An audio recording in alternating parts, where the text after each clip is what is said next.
लीजिए सुनिए संस्कार उपन्यास का छठा अध्याय। अग्रहार में ही सबसे ज्यादा उम्र की बुढ़िया थी, 70 साल की लक्ष्मी देवम्मा। उसने कर कर की आवाज करते हुए दरवाजे को खोला और एक लंबी डकार ली। गली में निकल आई, हाथ में थामी हुई लकड़ी को टेक कर एक बार और डकार ली। रात में जब उसे नींद नहीं आती थी तो वह गली में निकल आती और 2-3 बार चक्कर काटकर आखिर में गरुड़ाचार्य के घर के सामने रुक जाती। फिर उसके पुत्र पौत्रों को पुकारते हुए देवी देवताओं की साक्षी देते हुए जी भर कर गालियां और श्राप देती और फिर लौट कर कर कर की आवाज करने वाले दरवाजे को बंद करके सो जाती। यह उसकी आदत हो चुकी है। फिर अमावस्या और पूनम की रातों को तो उसकी गालियां और श्राप देने की आदत शिद्दत पर आ जाती थी।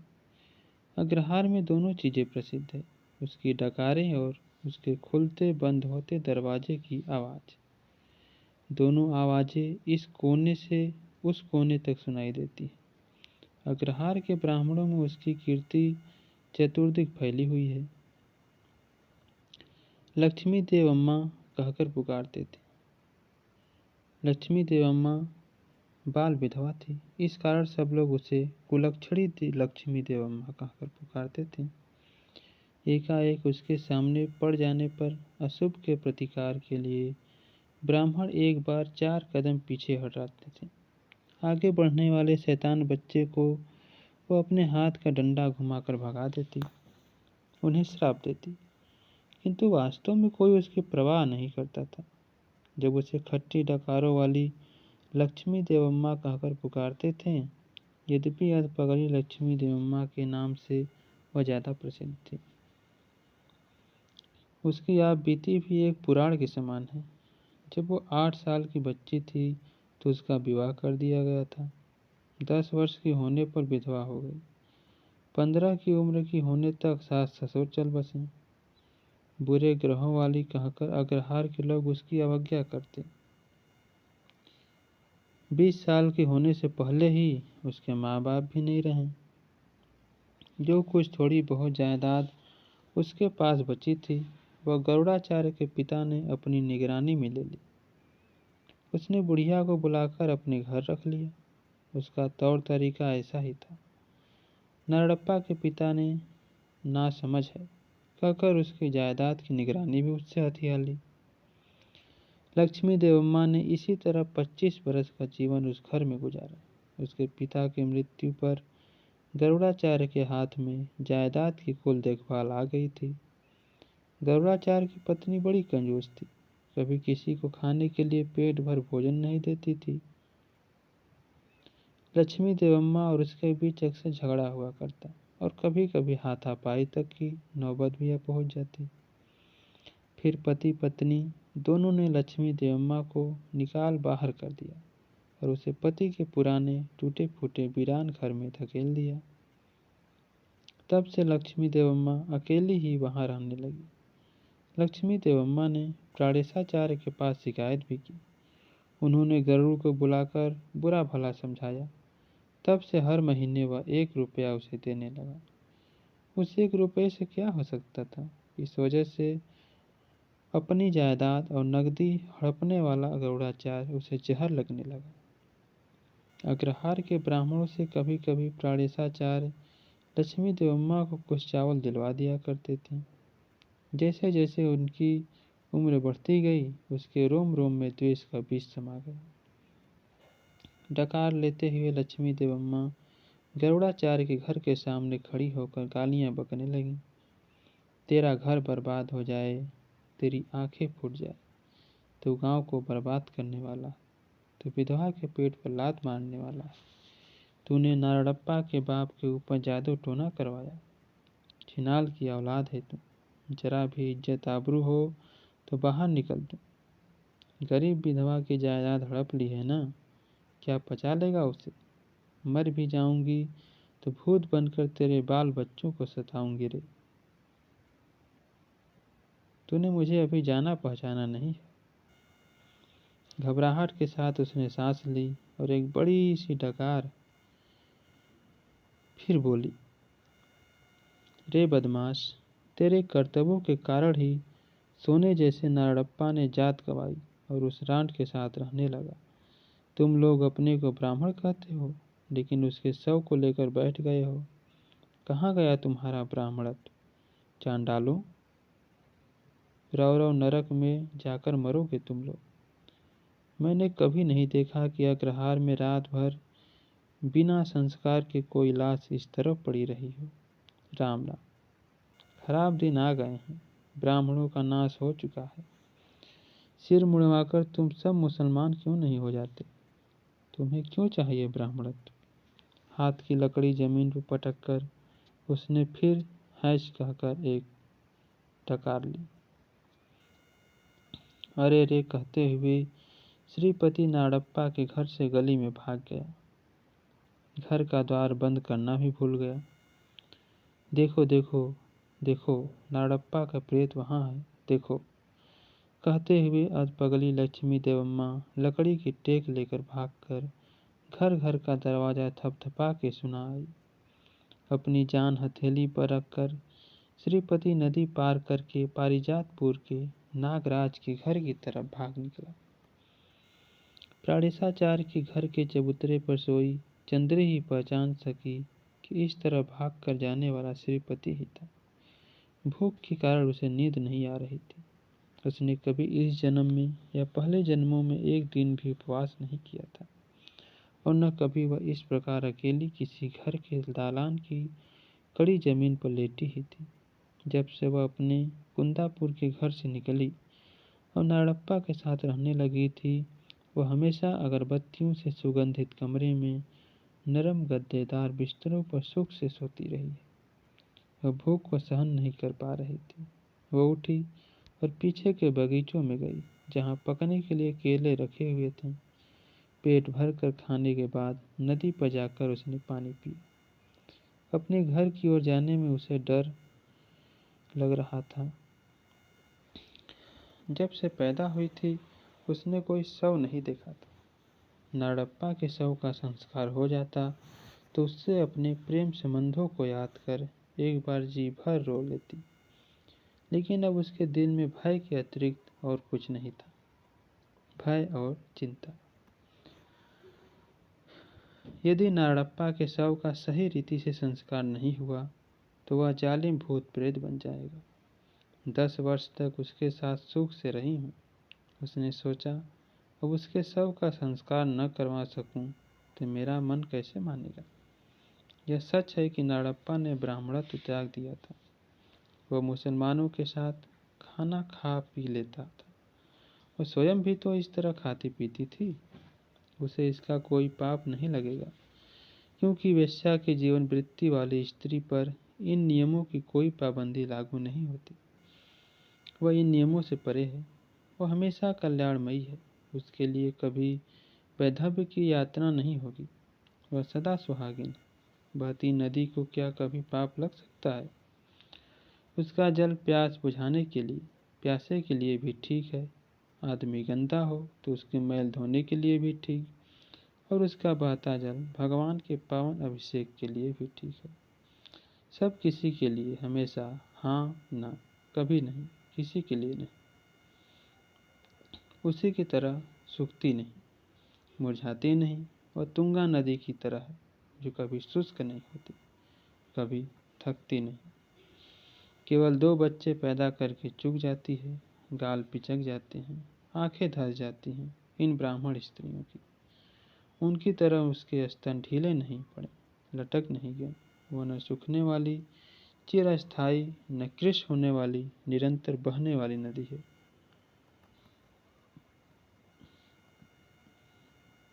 नाड़प्पा ने 10 वर्ष के बालक की तरह उसके शरीर को कोंचा पटका था। मधुछत्ते के शहद को पीने के लिए लपकते लालची वृक्ष की तरह उसकी देह को चीरा फाड़ा खाया था। कभी वह चिंघाड़ते हुए चीते की तरह उस पर टूट पड़ता। अब उसका संस्कार हो जाए तो बस कुंदापुर चली जाऊंगी और वहां जाकर जी भर कर रो लूंगी। संस्कार लेकिन इन ब्राह्मणों ने ही करना है। यह ठीक है कि नाड़प्पा ने ब्राह्मणत्व को त्याग दिया था, लेकिन ब्राह्मण फिर भी उससे चिपटे रहे। भयंकर, क्रोधी, जिद्दी, दृढ़ संकल्प का था उसका व्यक्तित्व। बहिष्कार कर देंगे तो मुसलमान हो जाऊंगा, वह चुनौती देता था। लेकिन उसके अंतर में क्या बीत रही थी, कौन कह सकता है। वह तो नहीं ही जान सकी। कितनी भी उछल कूद करने पर भी उसने प्राणेशाचार्य से कभी गाली गलौज नहीं किया था। यद्यपि किसी दिन आवेश में कुछ उलुल जुलुल जरूर कह जाता था, लेकिन भीतर ही भीतर उनसे डरता बहुत था। कभी किसी से झगड़ेगा, थोड़ी देर में ही भूल जाएगा। केवल डा ईर्ष्या के शिकार मुझ जैसी स्त्री के लिए, चंद्री ने सोचा। उसके उद्वेग की गहराई को नाप पाना संभव नहीं है। जब वो पहले पहल वहाँ आई थी तो बोली, मेरा पकाया हुआ मत खाइए, मांस मत खाइए, मैं खुद ये सब छोड़ दूंगी। कभी मन हट करेगा तो सेट्टी के घर जाकर मछली खाऊंगी। अग्रहार में यह सब नहीं करूंगी। किंतु उसने कुछ भी नहीं सुना। न वह सुनने मानने वाला व्यक्ति ही था। जिद्दी भर के जिद्दी। उसकी हठी उन्मादी पत्नी में पति की जीत का सामना करते हुए जीने का साहस नहीं था। वह मायके के चली गई, उसे श्राप देते देते मर गई। अब कौन ज्यादा उलझनों में पड़े। उसका संस्कार हो जाए तो बस। अंतिम बार पैरों को छूकर घर चली जाऊंगी। एक अनोखी बात यह थी जो उसे बराबर कचोट रही थी। किसी दिन भी किसी देवता के सम्मुख हाथ न जोड़ने वाला नाड़प्पा बेहोश होने पर ज्वर की तेजी में निराली बातें करने लगा था। ओ माँ, हे भगवान, हे राम, हे नारायण, राम राम। कितनी चीख पुकार कर रहा था इन पुण्य नामों को बार बार दोहराकर। ये शब्द, ये गुहार किसी पापी के, किसी पतित के मुंह से निकलने वाली बातें नहीं थीं। उसके भीतर गहरे में क्या कुछ और कैसे मथा जा रहा था, उसके भेद को वह नहीं पा सकी थी। अब यदि शास्त्रों के रीति रिवाज से सब संस्कार नहीं होता तो निश्चित रूप से वह भूत प्रेत की योनि में ही जाएगा। उसका नमक खाया है उसने, उस चंद्री ने। अब सब कुछ प्राणेशाचार्य पर ही निर्भर करता है। कितने सौम्य करुणार्ध हैं वे। नाटक में द्रौपदी के बुलाने पर हंसते हुए मदद को आने वाले ज्योतिर्मय कृष्ण की तरह हैं बेचारे। उन्हें देह के सुखों के बारे में शायद कुछ भी पता नहीं होगा। सूखी लकड़ी की तरह पड़ी रहती है उसकी अच्छी स्त्री। फिर भी कितने सहनशील हैं वे। कैसा तेजमय चेहरा, सरल स्वभाव है। एक दिन भी आंख उठाकर उसकी तरफ नहीं देखा। माँ कहा करती थी कि वेश्याओं को इसी तरह के पावन पूज्य लोगों से गर्भ धारना चाहिए जैसा रूप और तेज इन आचार्य जी में है। लेकिन ऐसे व्यक्ति का संग सुख पाना भाग्य में लिखा हो तो न। भरपेट केले खा चुकने पर अब चंद्री की आंखें बोझिल होने लगीं। नींद के झोंके आ जा रहे थे। दालान में इधर उधर प्राणेशाचार्य के घूमने फिरने, उच्च स्वर में मंत्र पाठ करने से जान पड़ता था कि अभी वे जाग रहे हैं। आचार्य जाग रहे हैं तो वहीं कैसे सो सकती है। यह सोचकर चंद्री नींद को भगाने की कोशिश में थी। चिंताएं भी घेर रही थी। अंततः वहीं चबूतरे पर बाहों का सिरहाना लेकर लज्जा से दोनों घुटनों को पेट से सटाकर साड़ी के छोर से मुंह ढांपकर चंद्री सो गई। भोजपत्रों की सभी पोथियों का वे पूरी तरह अध्ययन कर चुके थे। कोई समाधान नहीं मिला जो कि उनकी अंतरात्मा द्वारा भी स्वीकार्य हो। धर्मशास्त्रों में ऐसी शंका के हल का अभाव होगा। प्राणेशाचार्य के लिए विचार भय का कारण बना हुआ था। उनको इस बात का भी भय था कि मठ के पंडित यह न कहने लगें उनका ज्ञान ही सीमित है, तब सब कुछ चला जाए। इज्जत नहीं जानी चाहिए। गई हुई इज्जत नहीं लौटती। लेकिन इस तरह के सोच विचार से उन्हें लज्जा भी नहीं आई। सोचा, ऐसी स्थिति में भी अपनी इज्जत के बारे में ही चिंतित हो रहे हैं। उनके मन ने कहा कि ऐसे अहंकार का नाश होना चाहिए। इसके बाद उन्होंने भक्तिपूर्वक फिर एक बार भोजपत्र के ग्रंथों को खोला, आंखें बंद कर ध्यान किया, फिर भक्ति से पढ़ने लगे। नहीं, फिर आंखें खोलकर एक पन्ना उठा लिया। नहीं, रसोई घर में सोई पत्नी कराहने लगी थी, वहां गए, पत्नी को उठाकर 2 घूंट नींबू का रस पिलाया। नाड़प्पा के बजाय मुझे ही मौत क्यों नहीं आ गई, सुहागी रहकर क्यों नहीं मर गई मैं। यह सुनकर दुखी पत्नी को सांत्वना देकर फिर दालान में आ गए। कंदिल के प्रकाश में खिन्न चित्त बैठ गए। सनातन शास्त्रों में यदि इस प्रश्न का उत्तर न हो तो समझना चाहिए कि नाड़प्पा की ही जीत हुई और मेरी हार। मूल प्रश्न था, नाड़प्पा के जीवित रहते समय क्यों नहीं उन्होंने उसे बहिष्कृत किया।